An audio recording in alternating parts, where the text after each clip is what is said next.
Hello, everyone, and welcome to the Communities podcast by our Student Union. This episode, Leading the Way, the Sabbatical Officers Journey, will focus on inside look into the life of sabbatical officers at the Art Student Union, from representing student voices to leading the campaigns, initiatives, and the role comes with unique challenges and rewards. We'll explore what it's like to be in the leadership position and how experiences had shaped their personal and professional life and what advice they would give to the future leaders, growth they have achieved, and the resources help them to succeed. I'm your host, Sayali Waghmare, Asked SU Student Communities Officer, and I'm honored to have our lovely sabbatical officers with me today. Hello, guys. Hello. Hello. Can you please introduce yourself and your role as a sabbatical officer? Yes, I go first. I'm Chihiro. I'm a Union Affairs Officer. Thank you. I'm Yvonne. I'm the London College of Communication Officer. You. My name is Zainab, and I'm the Central St. Martin's College Officer. Thank you, Zainab. And for our audience, what motivated to run for this position? To be perfectly honest, when I was in my final year, I was just so terrified of graduating, and I wasn't sure what I wanted to do professionally. And I was like, the elections are coming up. The previous officer had recommended that I should stand in the last election. I was like, you know what? It's a 1 year thing. If I get it, then good. I don't know what I'm going to do anyway, so let's just try. And that's why I put myself forward initially for the role of college officer. Thank you. How about you, Yuan? For me, actually, this is the second time to experience students' life, and I work in the fashion industry for a few years, and now I'm starting a new virtual in London. And with a fresh perspective to be a student again, I can notice that all the joys surround the campus, and I also want to bring some positive change to it. That's amazing. Thank you. How about you, Chiro? Yes, for me, as an international student, I finished like the second year of my BA, and when I was finishing my second year, I would feel like there's a huge gap between like UAL reputation in general and what we would actually get as a student.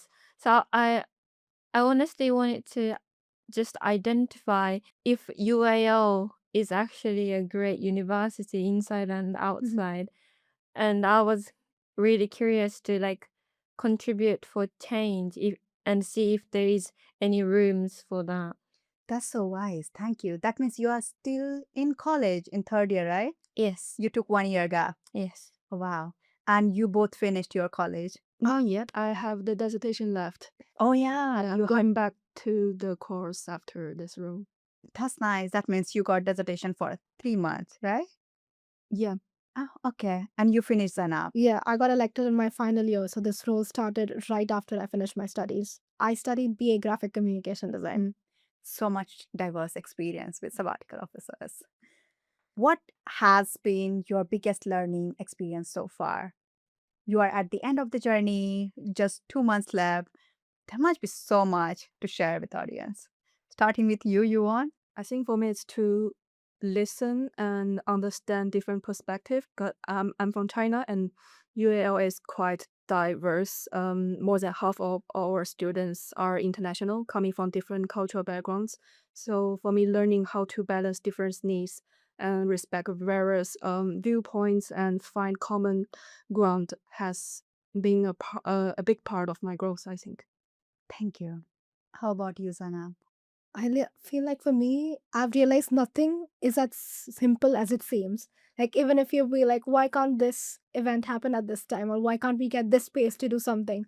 And I'm like, there's a reason for why something is the way it is, but we don't always know the reason.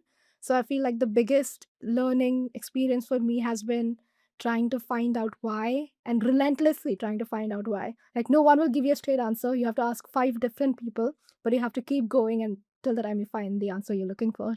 Wow, you build the context building and resilience in your job. Yeah. That's nice. How about you, Chero?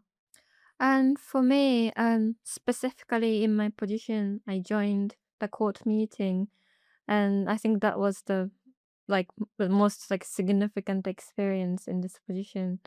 It's actually a really scary place at first. Um, but I think it made me think about like what's the best way to actually like convey what we want to deliver, because sometimes like exact clear data doesn't really make any impression for those higher people. So like I would think about what could be the best way to actually like touch them and kind of impress them in like deeper way is my focus, and that was the big thing for me. Thank you. Can you share a moment that made you feel proud of your role? I guess it kind of relates to my previous answer where I'm like, nothing is as simple as it seems. So the first event which I ran, which was the art material giveaway, that was definitely the proudest moment I had in that role because this is the first event I ever did. And as simple as it sounds, you get a bunch of art materials, you keep it in a room, and people can come and take it. But the amount of effort that you need from booking estates to booking rooms to finding staff to help on the day, doing the risk assessment, liaising with comms, then creating the graphic design to go for comms. So the amount of things that go into doing a single event is just insane because you think it's so simple, but it's just not. But that first event that I did was definitely the proudest moment because about over 200 students came to that one. So I was really proud that I managed to achieve that early on in my role. Thank you for putting that much effort to make that event happen. I mean, as you said, it seems it's simple, but it has a very good cause behind it that you are helping students to get some free material giveaways because of this cost of living crisis students do face. I mean, spending that much amount of money on the art materials and getting them for free is definitely somewhere like um, release for them. So thank you for doing that. How about you, Yvonne? I think it was the town hall event I co-lead with the Learning College of Communication head. And it was an event that we provide a space for students to have a direct conversation with the senior team from school. And it was a good opportunity for them to understand how the university is run and any questions they want to raise to the staff. Before that, I also gathered some students' feedback in the campus. I do feel like students are interested in this kind of conversation, and also I found that Chinese students are usually more comfortable to come to talk with me, and I can understand that better, and it's really helpful to do this from my point of view. Thank you. I mean, creating that inclusive space where students do feel to like go out there and ask questions and even talk to you. That's a very incredible. That's what students want, like the safe space where they can talk and share their experiences. Um, that's incredible. And I'm glad that you are proud of your role because it's definitely something you should be proud of. How about you, Chiro? I think I might mention the court meeting again, but I've been trying my best to send things, but not just with number, as I said. And when I could see the people, I made people's eye opened a bit wider, in the way I tried. I feel like like that's like how I could do, Constantly advocate for it. yeah, like represent students in an appropriate way. And I think in those time I could feel like I was here for this. That's amazing. You continuously lobbied there for students' experiences. That's incredible. What has been your experience working with Arts SU? From a student point of view, you just see the services that the union offers because I was a course rep before, so I could see, okay, these are the 5, 6 things the union does. But I never realized that it has 50 people within the organization itself that's actually churning out this insane amount of events, activities, and services. My experience working with the union has been really nice because everyone is really friendly. They are aware that officers are just students who are stepping into a full-time challenging and unique role which very few people actually ever get to experience. So they expect questions from us, they always answer them, and they're very polite because they know at the end of the day, for some of us, including me, this is my first full-time job. So it's the fact that they're so friendly does make it really nice. But yeah, that's been mine. That's nice. How about you, Yvonne? I feel the same way. It's has been a good experience working with RCSU, and I feel very supportive. No matter what challenge I have at work, either it's the senior leader team who's helping us, and other related department is also helpful. And we are quite a transparent organization and are always open to communication. That's good. That's amazing. Chihiro? My first impression was like I was quite surprised how supportive they are. Working in student union, we got a lot of like coaching sessions, one to one. So like um I could feel like other staffs are really happy to support, and like they are there to um give advice for us always. And that's I felt like the really safe space was secured here, and that was really incredible experience. I also can share my experience with this. You same as I, for the first time, because I have worked in the industry as well as like you want, but it wasn't as same as SU. SU culture is very open space where you can explore different you and like different opportunities as well. There will be resistant to certain space because we got limited resources, but there is always that drive to make it happen. And I love working with the people here. And I feel like because it's a arts university students union Yeah. and not just a gender students union, it makes a lot of difference. Like our logo is pink. If you want to make a colorful stall, you make a colorful stall. Like you can be very creative because it's an arts students union. Yeah, I mean, you got the freedom to be you, explore all kinds of you. How do you bridge the gap between students and the university decision makers? I think to bridge between students and university, um, I think one of the most important thing is to convey our ideas with passion, honesty, that there are enough numbers already there.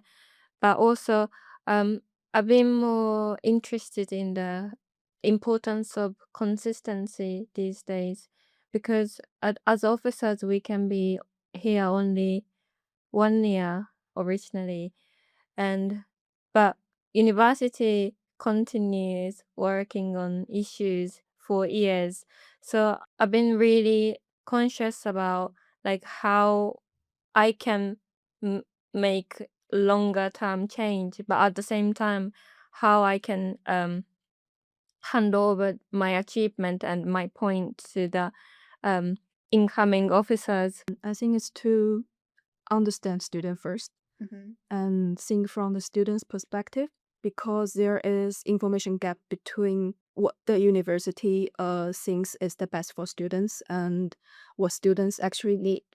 So, for example, myself as an international student, I share some common experience with them for sure, so that I can try to deliver the voice to the decision maker.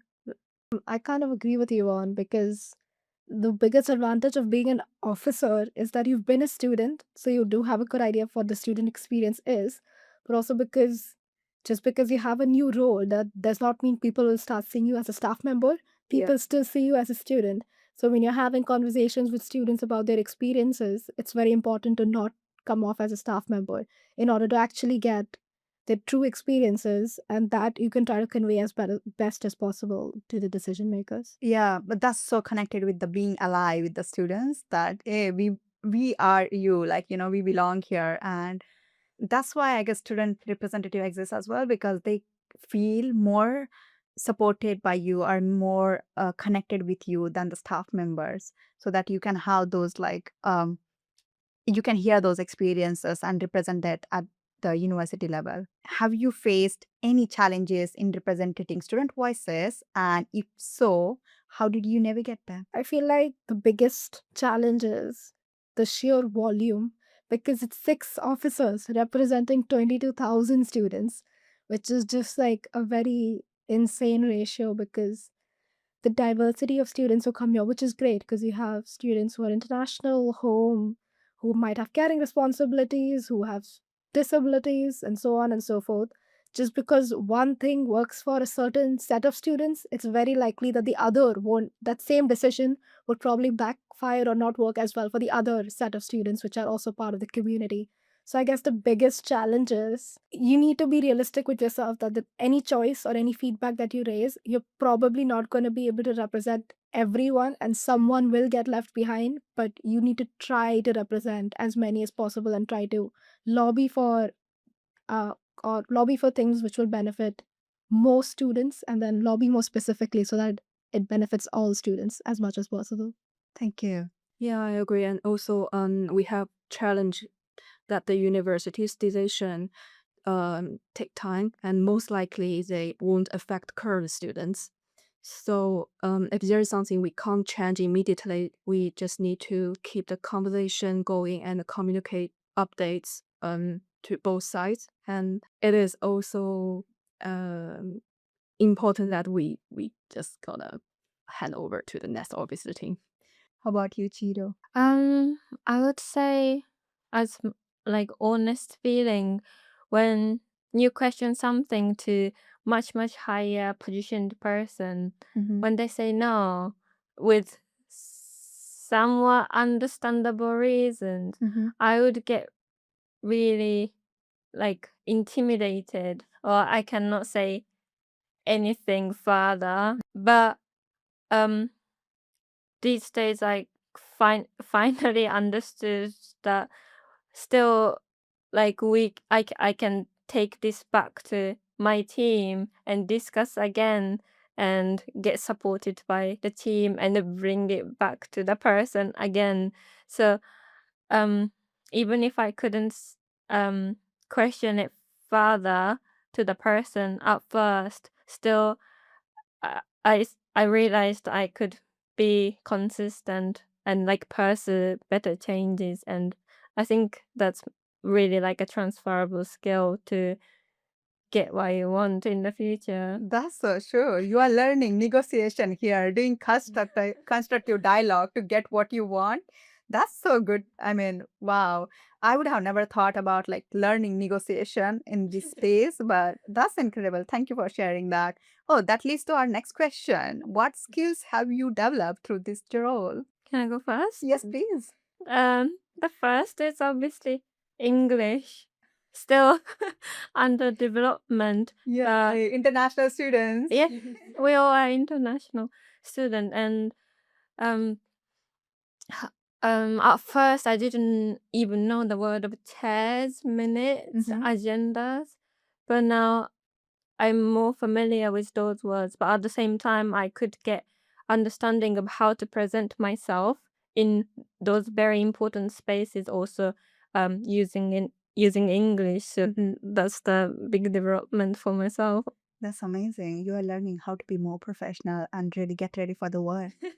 How about you? It's quite similar. I would say public speaking. At the beginning, I was so afraid of public speaking. And in this role, actually, we have lots of student facing opportunities. Even we need to be on the stage and host the event or at least co lead it. And the first few times, it took me a lot of courage. And after I get through everything was fine. Now you are becoming natural. Just go out there and you can have like those conversation with the students. That's nice. How about you, Sanab? I feel like it's again similar to what's already been said. Even for me, I feel like confidence has been the biggest like thing that I've managed to get down with this job because Yvonne is right. You can't avoid public speaking in this role. That's like a very big portion of what you're supposed to do. So everything from confidence to public speaking to even running events, like the amount of things I know about risk assessment right now is just I never thought I would know. So definitely more event management skills as well. What advice would you give students interested in leadership or activism? I would say you have to be a bit more resilient and kind of you have to keep following up. Like activism does not happen in one day. Like as much as frustrating as it is to keep hearing no, the reason why you're hearing no again and again is because activism is that sort of a thing. You're trying to change something which is already existing in a way which might have been existing that way for years. But if you're trying to change something, then you have to keep trying and you have to keep following up. You have to keep emailing people relentlessly until you finally manage to lobby or campaign that much that you achieve a part or all of the change that you want. Yeah. My suggestion is quite simple. Just go for it because you will never know how it looked like until you are truly into it. Yeah, well said. Chihiro. Yes, for me, the leadership and activism is not something you work on by yourself. It's always with someone.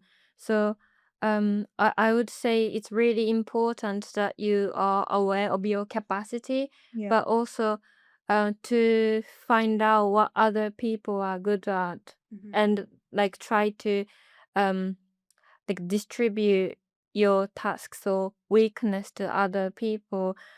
That's like how you can make the like most impactful group and changes. So, what message would you like to share with the student community? Time goes by very fast, and do make the most of your time in school, especially with our community officers. Thank you. Please do come to the communities podcast next year as well, and also attend the championship, which is coming in May, and so many well-being events as well, which are hosted in collaboration with my officers. Thank you. How about you, Zainab? It's the to answer that question only. I was going to say something quite similar, which is like be engaged with the union, which means come to the events, take part in the championship, take part in the podcast.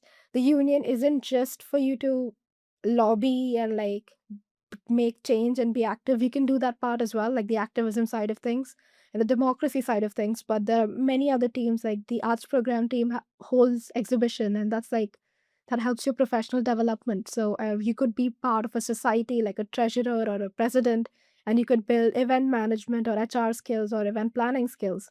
So it's like being engaged with the SU does improve your student experience a lot. So I guess my biggest advice or message would be like engage with the SU, find out what's going on.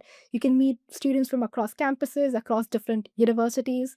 Just last week or coming week, I think a society has an events with King's College at UCL and things like that. So if you want to meet more people and network, then you kind of it's a great way to meet more people. That's so true. ESU does hold so many events. Like there are always, when you go on website, dozens of events coming for your way, and it's just like make most out of it, because they are for the all the community, and it's the best part of it. Like they are different. They all are different. So it's like more catered to the diverse community, which resonates to like, as we said, like it might not resonate with each of them, but like for the massive, like, yeah, just go for it.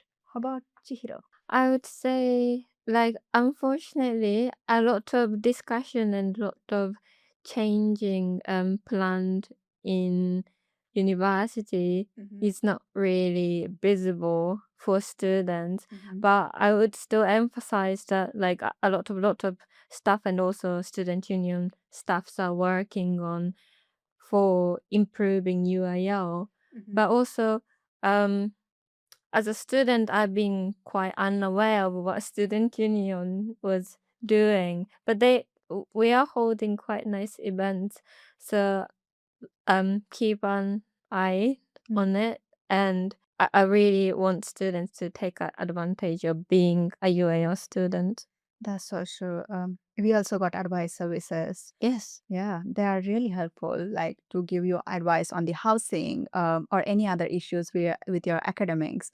Even UL got so many services, student services, libraries. The previous students who came on the podcast, they share with it. So take advantages.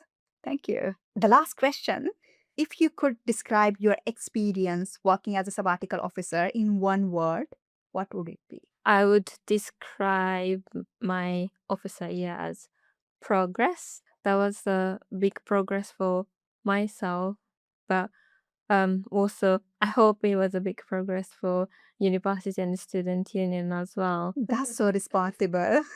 It was progress, but I want that progress for students and university as well. Thank you. How about you, Yvonne? I would say empowering because to some extent we have the power to influence the university's decision, and also it's a progress for myself. It's quite similar, like Chihiro mentioned. Thank you. Zainab? Well, mine is kind of similar to what they've said. I was gonna say challenging because Mhm. every day, believe it or not, it's something new. Like I did not think I would at a 2 p.m. at LCF I'm gonna be here and talking at a podcast. So it Mhm. is every day is something new and I would go for challenging. Wow, learning new stuff. Thank you. Thank you so much for sharing your experiences and stories with us, because that's why we say stories have power, and in every story there is a spark, one that connects us, inspires us, and even changes us. You might never know, after this podcast so many people want to take your position next year or year after later and bring those changes at a bigger level. If this episode resonates with you, don't forget to check out more communities episodes on the Arts SE YouTube channel. And for the student listeners, explore the links in the description to explore more about your sabbatical officers, what they did throughout the year. Thanks for tuning in and take care.